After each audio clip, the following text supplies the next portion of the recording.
concern. Obviously, there's geopolitical risk involved, but there's also economic risks. The biggest and the kind of most near term of which would be a spike in energy prices.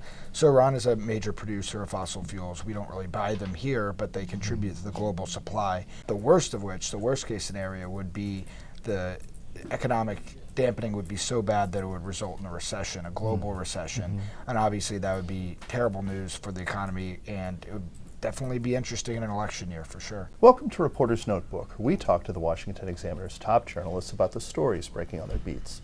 I'm Jim Antle, and I'm joined today by economics reporter Zach Halaschak. Zach, there's been the Iranian attack on Israel, the talk of Israel potentially retaliating for those drone strikes.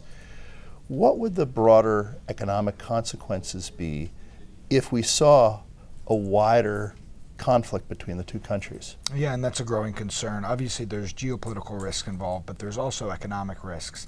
The biggest and the kind of most near term of which would be a spike in energy prices. So Iran is a major producer of fossil fuels. We don't really buy them here, but they contribute to the global supply. There's something called the Strait of Hormuz, which is basically a channel that passes right near Iran. And in the past, during these confrontations or heightened at times of animosity, Iran is starting to close that down or shut it down to kind of like force the world's hand. Right. And if they were to do something like that, it would not be good for global energy prices. Sure. And back in October, during the Hamas attack on Israel, they modeled, Bloomberg actually, economics modeled what a scenario, well, a worst case scenario of Iran and Israel directly fighting would be, and they predicted that oil prices could go up to $150 a barrel, which is a huge increase from the about $89, $90 they're at right now. So that would be the first knock-on effect of a war between the two countries, but it would also affect the stock market. You'd see stock prices, grow sharply lower, and there would just be broader effects that would ripple out for quite a while to come. And the worst of which, the worst case scenario, would be the economic dampening would be so bad that it would result in a recession, a global recession. And obviously that would be terrible news for the economy, and it would definitely be interesting in an election year for sure. Absolutely. So another hot election year topic, inflation, has been fairly persistent. What are we thinking is going to happen as a result of that to interest rates? There have been hopes that we'd see some interest rate cuts. Is it possible interest rates move in the opposite direction?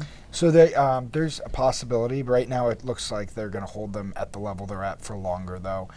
Powell this week, Fed Chairman Jerome Powell, gave an address, and it was also a Q&A session, where he kind of had a tone shift. Like he went from kind of being more hopeful for rate cuts to seemingly more hawkish in his monetary policy, suggesting that rates will be higher for longer. People shouldn't expect a rate cut soon, just because recent inflation prints are not showing that price growth is falling at the rate the Fed wants to see it at.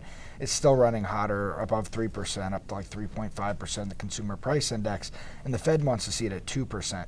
So, just a few months ago in December, most investors were predicting we would have already had a rate cut by now, but now it's looking like the rate cut won't even come till September, and some analysts say not at all this year in 2024. Bank of America came out with a note, researchers there saying that they think the first cut will come sometime November, December, and then the rest of the rate cuts will come in 2025. So again, it's like every time we speak each week, it seems like the calculus, it just gets pushed back further and further and further. So we'll see. It's just, again, going to depend on what the data says. You've been talking to some Republican candidates in the races that are going to determine control of the Senate next year.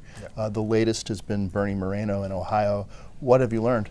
Yeah, he's a businessman who owns a car dealership, and that's kind of where he gained his prominence in the state, at the state level.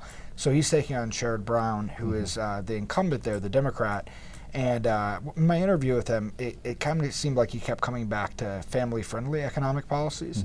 So I don't know if you're aware, but there's a shift kind of underway in the Republican Party between the more traditional, smaller child tax credit, lower taxes, lower government, all that, and then the people who want to kind of increase the child tax credit and spur family growth. And something Moreno kept talking about was the birth rate.